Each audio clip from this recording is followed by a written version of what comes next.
Hello guys! Hello! This is for Virgo. Welcome dito sa aking channel, Kapalaran 888. Welcome. Alamin natin Virgo kung anong messages, energy, gabay para sa inyong lahat.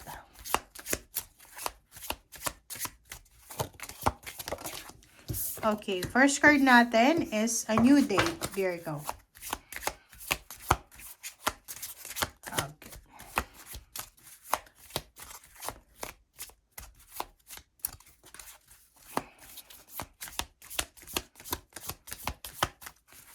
Okay. Pero reverse siya. Pero babasahin ko siya ng upright. Wow! Virgo, you're awesome! Dito sinasabi ng baraha na your greatest relationship is the one you have with yourself. Build it, strengthen it, praise yourself, share what makes you proud. Your beaming delight will help others shift from glass half empty thinking to heck, I'm pretty awesome too.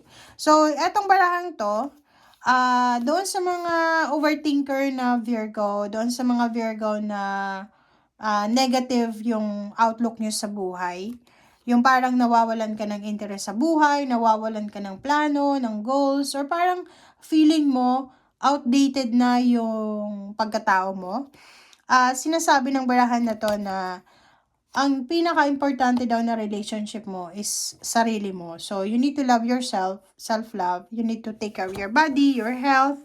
Plus, eto may nourish yourself.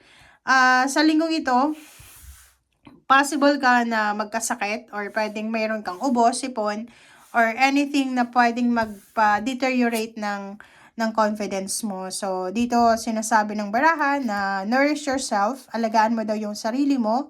Masyado ka bang kumakain ng mga bawal, okay? Mga healthy options dapat yung ginagawa mo. Kasi dito sinasabi ng baraha, baka nasobrahan ka na ng sugal, ng inom, ng alak, ng sigarilyo, ng pagpa-party. Kasi minsan, di ba, pag sobra, hindi maganda. Ayos lang pag yung tama lang, okay? So, Virgo, sinasabi ng barahan na kung may problema ka, wag mong daanin sa, wag mong daanin sa pagkain, sa alak, sigarilyo, bawal na gamot, or kung ano pa man. Kasi eto sinasabi ng barahan na kailangan mo daw na mag-focus sa sarili mo. Okay? A new day. Tingnan mo, oh. Ang ganda. 'Di ba? Etong roster na to, parang sinasabi na there's a incoming news, a new day, okay? Let go of what was in order to make room for what's to come, okay? So, marami ka bang mga iniisip na negativity about sa past?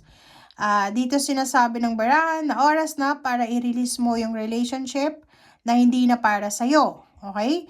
Like for example, i-welcome mo this 2026, especially this week, yung mga bagay-bagay na alam mo na pwedeng magdala ng pagbabago sa'yo. Okay? I-let go mo na yung mga, like for example, relationship, trabaho, friendship, or kung ano man yan na pwedeng nagdadala sa'yo ng problema, ng alalahanin. Okay? Especially yung past mo, kailangan mo nang makaget over, i-let go mo na kung anong nangyari.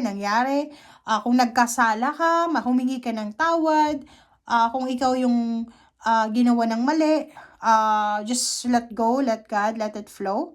And acknowledge the feelings, learn from the experience, and give yourself permission na i-release kung ano man ng negative emotions or guilt. Okay?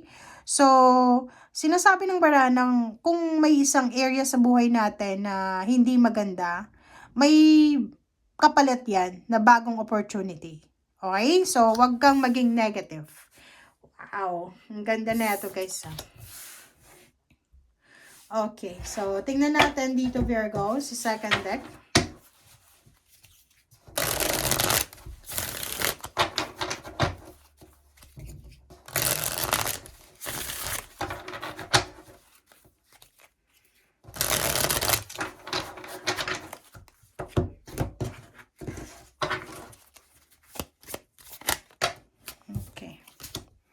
Okay, Five of Cups and Ace of Wands. Okay, oh, 'di ba?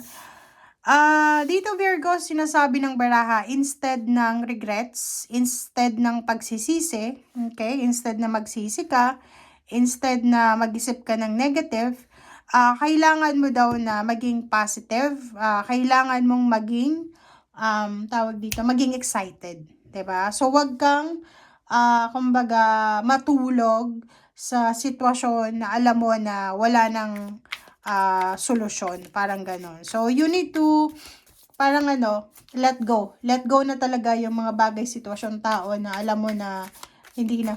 Or, alimbawa sa trabaho, ba't ka nag-i-stay dyan kung hindi ka naman sumasahod ng tama? Diba? So, Ace of Wands, gawin natin kung ano yung magdadala sa atin ng excitement. Gawin natin kung ano yung may katuturan para hindi tayo magsisi sa bandang huli. Kasi, oras, energy, emotion, yung sinasayang mo sa sitwasyon na yan. Okay, reverse na 6 of Cups. Yung reverse na 6 of Cups, this is resonated dito sa New Day na sinasabi na you need to move on. Kasi parang yung 6 of Cups na to ay masyado kang nakafocus sa past. So, dito sa 6 of Cups na reverse, sinasabi na you need to let go of the past, start new. Okay? Right. So, 10 of Cups. Sinasabi ng baraha sa'yo na sa linggong ito, you need to focus sa iyong emotion, sa iyong family. Okay? And 9 of Wands and Ace of Pentacles. Yun. Sa nakikita ko sir dito, Virgo, meron ditong Virgo na nakafocus siya, okay, sa obligation niya sa pamilya. Meron ditong Virgo na napaka-workaholic mo. Maybe you're working day and night kasi marami kang plano para sa pamilya. Like for example here, isang Virgo na kakapasok niya lang sa trabaho, double time siya.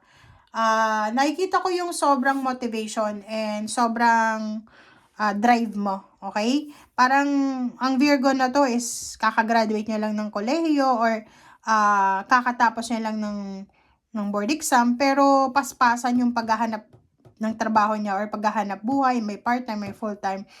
Kasi gusto niyang ibigay sa pamilya niya. Ang taas ng ng pressure ng family sa iyo. Okay? Parang ikaw yung pinipressure na ikaw yung magdadala ng kayamanan sa pamilya mo. 10 of Cups, nakikita ko sa iyo dito na isa sa mga plano mo ngayong taong ito is magpatayo ng bahay. It's either gusto mong mag-save ng pera sa linggong ito or sa taong itong 2026 because gusto mong matupad yung pangarap ng parents mo na magkaroon ng bahay. So, please comment down below if you resonated. Okay, so thank you for watching guys and see you again. Bye!